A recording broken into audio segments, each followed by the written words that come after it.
నేను నిజంగా జరిగిన సంఘటన విన్నానండి. ఈ పాస్టర్ గారు కోయంబత్తూరులో పరిచర్య చేస్తారు. ఎక్కడ?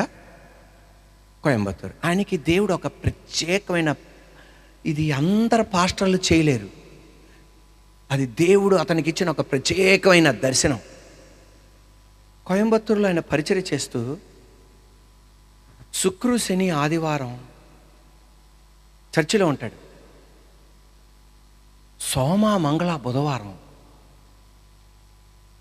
కోయంబత్తూరులో ఉన్న రెడ్ లైట్ ఏరియాలో తన చర్చిలో ఉన్న బాగా చదువుకున్న యమనరాన్లను, యమన చెల్లెలను పైకి లేపి వాళ్ళని రెడ్ లైట్ ఏరియాలో పంపించి సువార్త అందింపచేయడానికి పంపిస్తాడు.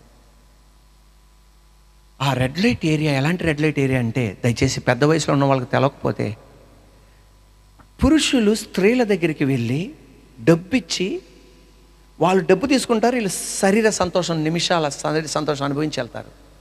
ఆ కోయంబత్తూరు రెడ్ లైట్ ఏరియా ఎంత ఫేమస్ అంటే, రష్యా నుండి, థాయిలాండ్ నుండి, తైవాన్ నుండి, ఇండియాలో ఉన్న అన్ని రాష్ట్రాల నుండి వస్తారు. అందువలన అక్కడ సంతోషం కోసం పురుషులు అక్కడికి వెళ్తుంటారు. అస్సాము నుండి, ఎక్కడి నుండి? చెప్పాలమ్మ. అస్సాము నుండి ఎక్కడికి వెళ్ళారంటే, ఒక స్త్రీ, ఒక యవనస్తురాలు ఎక్కడి నుండి? అస్సాము నుండి కోయంబత్తూరు వెళ్ళింది. ఆమె కొన్ని సంవత్సరాల నుండి ఆ వృత్తి చేస్తుంది. ఈ పాస్టర్ గారికి సంబంధించిన ఈ చర్చి విశ్వాసులు అస్సాంలో ఉన్న ఆమెకి పరిచయం పెట్టుకున్నారు. అమ్మ, చర్చికి వస్తావా అన్నారు. చర్చికి వస్తానండి. అలాగే ఆ యవన అక్క ఈ కోయంబత్తూరులో ఉన్న అస్సాం యవనస్తురాలని చర్చికి తీసుకెళ్ళింది. చర్చి అక్క రెడ్ లైట్ ఏరియాలో ఉన్న అస్సాం నుండి వచ్చిన ఆమెని ఎక్కడ తీసుకెళ్ళారు? చర్చి తీసుకెళ్ళారు. చర్చిలో ఆమెకి ఏమీ అర్థం కాల. మూడు అర్థమైంది. 1 చప్పట్లో, 2 హల్లెలూయా, 3 యేసయ్య. చెప్పండి. 1 చప్పట్లు, 2, 3 ఆ వాక్యం వినేసేసి వచ్చేసారు. స్కూటీ మీద తీసుకొచ్చి మళ్ళీ రెడ్ లైట్ ఏరియాలో ఆమెను వదిలేసేసేసి వెళ్ళిపోగానే ఈ అస్సాంలో ఉన్న సిస్టరు, అస్సాంలో నుండి వచ్చిన సిస్టరు, అస్సామీ సిస్టరు ఆ చర్చి అక్కకు ఫోన్ చేసి, ఏం దేవుడు అమ్మా మీ దేవుడు? అందరి దేవుడి దగ్గరికి వెళ్తే మనసు ప్రశాంతంగా ఉంటుంది. మీ దేవుడు గుచ్చేస్తున్నాడు అమ్మా, గుచ్చేస్తున్నాడు, తప్పు చేసావు అని. వెంటనే ఈ చర్చిలో ఉన్న అక్క అనుకుంది, ఎందుకు తీసుకెళ్ళాను రా బాబు అని. మళ్ళా శనివారం వచ్చింది. మళ్ళా అస్సామీ, ఆ అమ్మాయి యవనస్తురాలు అస్సాం నుండి వచ్చిన ఆమె, అక్క రేపు నన్ను చర్చి తీసుకెళ్తావా అంటే, మరి పొడుతున్నావనో? పొడుతున్న బాబు పొడుతున్నాడు అన్నాడు. బాబు పొడుతున్నాడు అన్న. సరేలే అని మళ్ళీ వెళ్ళి ఫోన్ చేయగానే ఆ రెడ్ లైట్ ఏరియా నుండి బయటకు వచ్చింది. ఆ స్కూటీ మీద ఎక్కించుకొని చర్చికి వెళ్ళి అక్కడ ఏం అర్థం కాల. 3 అర్థమైంది. 1 చప్పట్లు, హల్లెలూయా, యేసయ్య. ఆ మళ్ళా చర్చి తిరిగి వచ్చేసింది. తిరిగి రాగానే మళ్ళా ఆదివారం అయిపోగానే ఫోన్ చేసింది, ఏం దేవుడు అమ్మా మీ దేవుడు? అందరు తిరిగి వెళ్తే ప్రశాంతంగా ఉంటుంది. మీ దేవుడు పుడుతున్నాడు, నిద్ర పట్టనే అట్లా. ఇదిగో ఈసారి నుండి ఆ దేవుడి దగ్గర నన్ను అస్సలు పిలవకో, ఆ దేవుడి దగ్గరికి నేను రాను అంటే, ఎందుకు రా నాయన, అనవసరంగా చర్చి తీసుకెళ్ళాను అనుకుంది చర్చి అక్క. మళ్ళా 3వ వారం శనివారం అయింది. ఏమైంది? గడి చెప్పండి ఏమైంది? గట్టి చెప్పాలమ్మా. శనివారం అయింది. శనివారం అవ్వగానే, ఆర్ యు రెడీ? గట్టిగా ఏమైంది? శనివారం అవ్వగానే మళ్ళీ ఫోన్ చేసింది. ఎవరు? అస్సామామి. అక్క నన్ను రేపు తీసుకెళ్తావా? నీకు దండం పెడతానమ్మా, నీ పుడుతున్నాడు అంటున్నావు, నేను మాత్రం నేను తీసుకెళ్ళనమ్మా, ఊరంతా తిరుగుతావు, చర్చికి రాదా, వస్తారా లేతలేదమ్మ అనుకోగానే ఈ అస్సామామ అనుకుంది, సరే బాధపడినట్టు ఉందిలే అని చెప్పి ఈ చర్చి అక్క ఇక్కడ కూర్చొని చప్పలు కొడుతుంది. పక్కన కుర్చీ ఖాళీ ఉంది. ఆ అస్సామామ పక్క వచ్చి, అక్క వందనాలు అంది. ఎలా కూర్చో ఉంటే, పుడుతున్న బాబు పుడుతున్నాడు బాగుంది అంది. బాబు పుడుతున్నాడు బాగుంది అనుకోండి. సరేలే అనుకోండి. దేని బిడ్డలారా, బాబు పుడుతున్నాడు బాగుందన్న. వాక్యం అంతా అయిపోయింది. ఇలాంటి సిస్టర్స్ పాస్టర్ గారి దగ్గర తీసుకెళ్తే, పాస్టర్ గారు నువ్వు ఎక్కడి నుండి వచ్చావు అని ఏం అడగరు. ఎందుకంటే వాళ్ళకి తెలుసు. పాస్టర్ గారు అన్నారమ్మా, నీకేమన్నా అర్థమవుతుందా? 3 వారాల నుండి వస్తున్నావు అంటే, నీ ముఖం చూస్తుంటే నీకేం అర్థం కానట్టు అనిపిస్తుందంటే, నాకేం అర్థం కావట్లేదండి. ఒకటి 3 అర్థం అవుతుంది. ఒకటి చాపట్లో హల్లెలూయా యేసయ్య. అమ్మ నీకు తమిళ్ రాదా అంటే నాకు తమిళ్ రాదండి. ఇంగ్లీష్ వచ్చండి, నా ఇంగ్లీష్ రాదండి. ఏమొచ్చంటే నాకు ఆసామీ భాష, ఉర్దూ తప్ప ఇంకేమీ రాదండి. అమ్మ నా దగ్గర ఇంగ్లీష్ బైబిల్ ఉంది, ఒక ఉర్దూ బైబిల్ ఉంది, నీకు ఉర్దూ బైబిల్ ఇస్తానని చెప్పి చిన్న ఉర్దూ బైబిల్ ఇచ్చాడు పాస్టర్ గారు. వెంటనే ఈ అసామీ పాప, అసాం నుండి వచ్చిన యవనస్త్రాలు ఏముందంటే, పాస్టర్ గారు మీ ఆటోగ్రాఫ్ ఇవ్వరా? బైబిల్ మీద నా ఆటోగ్రాఫ్ ఇవ్వకూడదమ్మా యేసుప్రభుది అంటే. ఇవ్వండి సార్. సరే ఆమె కోసమని పేజ్ వెనకాల వైట్ పేజీలో ఒక మాట రాసి పాస్టర్ గారు సంతకం పెట్టేశారు. ఒక మాట రాసి ఏం చేశారు? సంతకం పెట్టారు. ఈ బైబిల్ తీసుకుని వెళ్ళింది.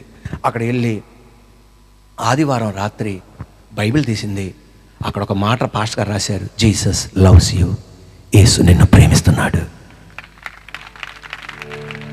యేసు నిన్ను ప్రేమిస్తున్నాడు. కన్నుల్లో నీళ్ళు తిరిగినాయి. యేసు ప్రేమిస్తున్నాడంటే యేసే కాదుగా, ఆయన రాశాడులే అని చెప్పేసి మూసేసింది.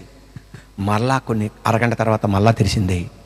యోహాను సువార్త 3:16. యోహాను సువార్త 3:16. దేవుడు లోకముని ఎంతో ప్రేమించెను, కాగా ఆయన అద్వితీయ కుమారునిగా పుట్టిన వాని యందు విశ్వాసం నుంచి ప్రతి వాడును నశింపక నిత్య జీవం పొందినట్లు ఆయనను మనకు అనుగ్రహించెను. ఆ వాక్యం చదవగానే తీర్తే వచ్చింది, అందుకే దేవుడు చెప్పలేదు కదా,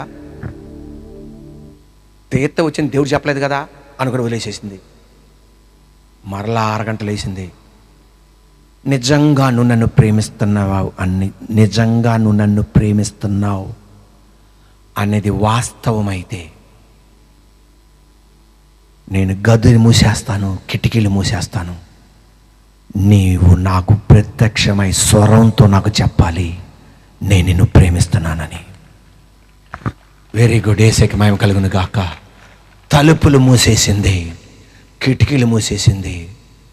ఆమెకి ఆవగింజ కూడా నమ్మకం లేదు యేసయ్య మాట్లాడతాడని. తలుపులు కిటికీలు ముయ్యబడిన బోల్టేసిన కిటికీలు ఎలా తెరవబడినాయో ఆమెకే తెలదంట. ఒక వెలుగు వచ్చి పడింది. ఇవన్నీ గంటల్లో నిమిషాలు కాదు, సెకండ్స్లో జరుగుతున్నాయి. ఆ వెలుగులో ఉండి ఒక స్వరం పడుతుంది, నేను నిన్ను ప్రేమిస్తున్నాను.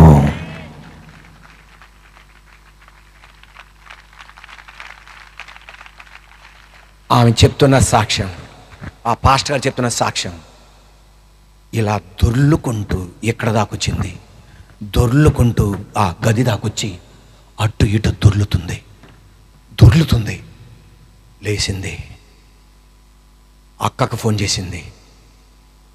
అక్క రేపు చర్చికి వెళ్ళాలి. ఏ అమ్మ అంటే ఇది.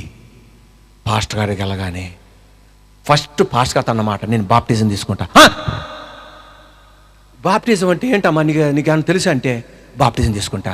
నీ బతుకు ఎలాంటిదంటే, నా బతుకు అలాంటిదే, కానీ నా చీకటిని అంతం చేశాడు ఆయన. పాస్టర్ గారికి కళ చెప్పిందండి, ఆ దర్శనం చెప్పిందండి. 42 సంవత్సరాల నుండి సేవ చేస్తున్నానమ్మా, ఇంత మట్టికి నాకు ఇలా వెలుగు కానీ స్వరం కనబల్ల. కొత్త నిబంధనలో పౌలు గురించి విన్నాను, తర్వాత నీ గురించి నేను వింటున్నానమ్మా. బాప్టిజం తీసుకుంది. నేను వెళ్ళిపోతున్నాను అయ్యగారు అస్సాంకి. ఏ అమ్మా అంటే, ఇక్కడ డబ్బుకు మరిగిపోయాను, వదలలేకపోతున్నాను, నేను చేసే తప్పని తెలుసు. ఒక సాఫ్ట్వేర్ ఇంజనీర్ నెలకి ఎంత సంపాదిస్తుందో నేను వారానికి సంపాదిస్తాను.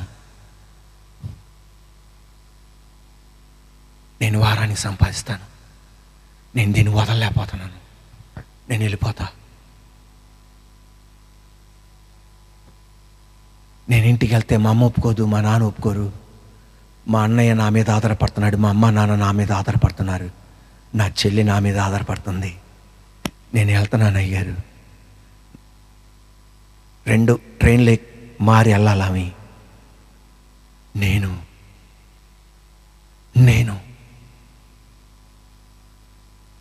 డబ్బుకు మరిగిపోయాను.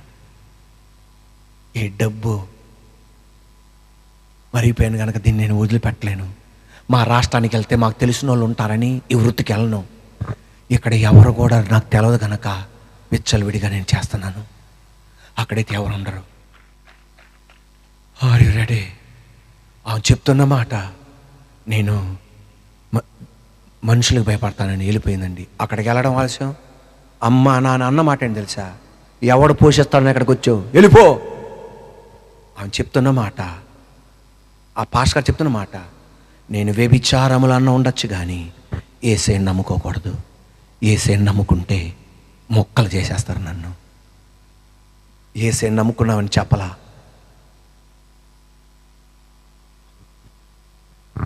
వివాహ సంబంధాలు వస్తున్నాయి, ఆమెకి సంబంధించిన వాళ్ళు ఎవరు రావట్లా. యేసయ్యను నమ్ముకున్న వాళ్ళు ఎవరినంటే చంపేస్తారు ఇవని. అందులో ఆ వృత్తి నుండి బయటకు వచ్చింది. ఇల్లు గడవడం కష్టమైపోతుంది. ఇదివరకేమో కార్లు కొనుక్కున్నారు, విచ్చలవిడి జీవితం. ఇప్పుడు ఆ కరెంటు బిల్లు కట్టడానికి డబ్బులు రావట్లా. టైలరింగ్ అంది, టైలరింగ్ కూడా కుదరట్లా. వివాహ సంబంధం వస్తే ప్రతిదీ నో అంటే, ప్రతిదీ నువ్వు అంటావంటే కోయంబత్తూరుకి వెళ్ళిపో, నువ్వు కోయంబత్తూరుకి వెళ్ళిపో, అక్కడ మేము బతుకుతాం, నువ్వు మమ్మల్ని బతుకుతావు, నువ్వు వెళ్ళిపో అక్కడికే. అందువల్ల గత్యంతరం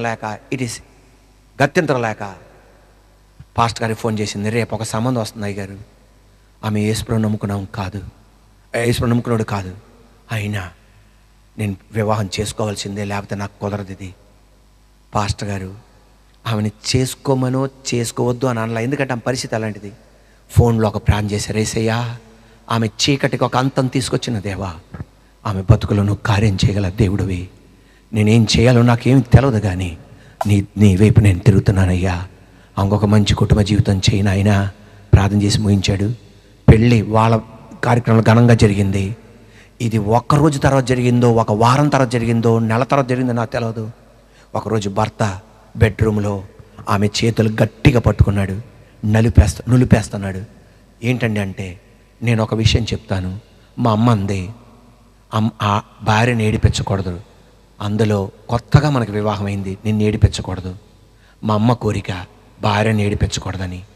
నేను నీతో ఒక విషయం చెప్తాను, నువ్వు ఏడవకూడదు, ఇష్టం ఉంటే ఎస్ అను, లేకపోతే నో అను, మన జీవితం మనం చేద్దాం అంటే ఏమంది. ఆమె కూడా అంది, ఏమండి నేను ఒక మాట చెప్తా. ఏమంది, నేను ఒక మాట చెప్తా. వెంటనే ఏమనుకుంది, భార్య పెత్తనం చేలేస్తుంది అంటారని చెప్పేసి వెంటనే ఏముంది తెలుసా, మీరే చెప్పండి అని గట్టిగా చేతులు నులిపేయడం ప్రారంభిస్తున్నాడు. ఇంకేం అర్థం కాలే, ఏంట్రా ఇలా భయపడుతున్నాడు చెప్పడానికని. నేను ఒక్కడినే యేసే నమ్ముకున్నాను, ఇంకెవ్వరు నా గోత్రంలో నా కానీ కులంలో కానీ యేసే నమ్ముకోలేదు. ఆమె ఒక్కసారి మోకాల మీద పడిపోయింది, వెక్కి ఏడుస్తుంది. అందుకే ఏడవద్దన్నా. ఆమంది, నేను కూడా ఒక్క మాట చెప్తా అనుకున్నా, నేను ఒక్కదాన్ని యేసే నమ్ముకున్నాను, ఇంకెవరు నమ్ముకోవాలా. ఇప్పుడు రెడీగా ఉండాలి. ఈరోజు నా సాములో వీళ్ళిద్దరు పాస్టర్లమ్మలో ఒక్క నిమిషం చప్పట్లు కొడదాం అందరం గట్టిగా. 1 2 3 చప్పట్లు కొట్టి యేసు రక్తం జయం, యేసు రక్తం జయం. Jesus the name above all names. Yesu నామమని నామం కన్నా